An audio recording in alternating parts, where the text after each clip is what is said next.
لا حول ولا قوت الا باللہ العلی العظیم۔ یہ 99 بیماریوں سے شفا ہے، اور اعلیٰ حضرت رحمۃ اللہ علیہ نے حدیث لکھی ہے کہ نبی پاک علیہ السلام نے فرمایا ان میں سے ہلکی بیماری یہ ہے کہ یہ پڑھنے والے کا اللہ غم دور فرما دے۔ غموں سے نجات کے لیے لا حول شریف کو پڑھیں، پھر اس کے ساتھ ساتھ حسبنا اللہ و نعم الوکیل اس کی تسبیح کریں۔ اور جو چاہتا ہے کہ میں رحمت میں نہلا دیا جاؤں، میرے چاروں جانب کرم ہی کرم ہو، آسانی ہی آسانی ہو، تو پھر وہ تسبیح لے لے اور درود و سلام پڑھنا شروع کرے۔ پھر وہ کرم میں نہا دیا جائے گا، پھر اس کی زبان سے لے کر دل تک، دل سے لے کر روح تک، روح سے لے کر زبان تک، ہر چیز میں اللہ مٹھاس پیدا کر دے۔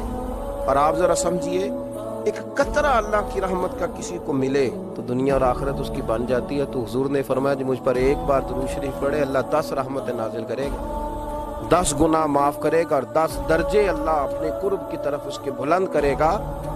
تو درود پاک پڑھیں، اوقات کو ضائع نہ کریں۔ رزق کی برکت کا وظیفہ امام قرطبی نے لکھا ہے، حضرت انس بن مالک رضی اللہ تعالیٰ عنہ کہتے ہیں ایک شخص حضور کی بارگاہ میں آیا کہ یا رسول اللہ صلی اللہ علیہ وسلم، غربت بڑی ہے، بڑا دکھی ہوں، بڑا پریشان ہوں۔ تو حضور نے وظیفہ بتایا، فرمایا جب بھی گھر جاؤ نا، گھر والوں کو سلام کہنی ہے، السلام علیکم، یعنی کب کہنی ہے؟ جب بھی جاؤ۔ کب کہنی ہے؟ یعنی گھر سے نکلے ماچس لینے کے لیے، واپس آ کے کہنا السلام علیکم۔ پھر گھر والوں نے کہا ہو یاد ہی نہیں رہا تھا، وہ تو چینی بھی ختم ہو گئی ہے، پھر گئے چینی لینے، تو واپس آ کے پھر السلام علیکم۔ انہوں نے کہا ہو ناراض نہ ہوئیے گا، بتی بھی نہیں چاہے گی۔ اب واپس گئے تو پھر واپس آ کے کیا کہنا ہے؟ تو نبی پاک صلی اللہ علیہ وسلم نے فرمایا جب بھی گھر جا السلام علیکم کہے، اور 3 دفعہ سورۃ اخلاص پڑھ دے۔ وہ سورت بھی وہ بتائی جو سب کو آتی ہے، قل هو اللہ احد اللہ الصمد لم یلد ولم یولد ولم یکن لہ کفوا احد۔ 3 دفعہ یہ پڑھ دے۔ صحابی بڑے سیانے تھے، بڑے مسئلے حل کرتے تھے ہمارے، فٹافٹ بول پڑے وہ صحابی، کہنے لگے حضور میری تو چھوٹی سی فیملی ہے، کئی دفعہ بچے گھر نہیں ہوتے، ننھیال گئے ہوتے ہیں، تو پھر کیا کروں؟ حضور نے فرمایا جب گھر میں کوئی نہ ہو تو اپنے نبی پہ درود و سلام پڑھ دے، تیرے نبی کا کرم تو تیرے گھر میں ہوگا۔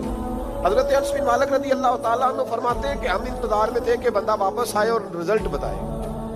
کہتے ہیں وہ کچھ دنوں کے بعد واپس آئے تو عجیب بات کی انہوں نے۔ ہمسایوں سے کئی دفعہ بندے کی نہیں نا اتنی بنتی، اور کئی دفعہ لگتا ہے کہ میرا ہاتھ اوپر ہی رہے، یہ کہیں مجھ سے تگڑے نہ ہوتے۔ کہتے ہیں وہ آئے، نبی پاک صلی اللہ علیہ وسلم نے کہا کیا حال ہے تیرا؟ تو عرض کرنے لگے یا رسول اللہ صلی اللہ علیہ وسلم، وظیفہ تو میں نے اپنے لیے پوچھا تھا، اور میرے تو ہمسائے بھی امیر ہو گئے۔ حضور تو میں نے اپنے لیے پوچھا تھا، اور میرے دائیں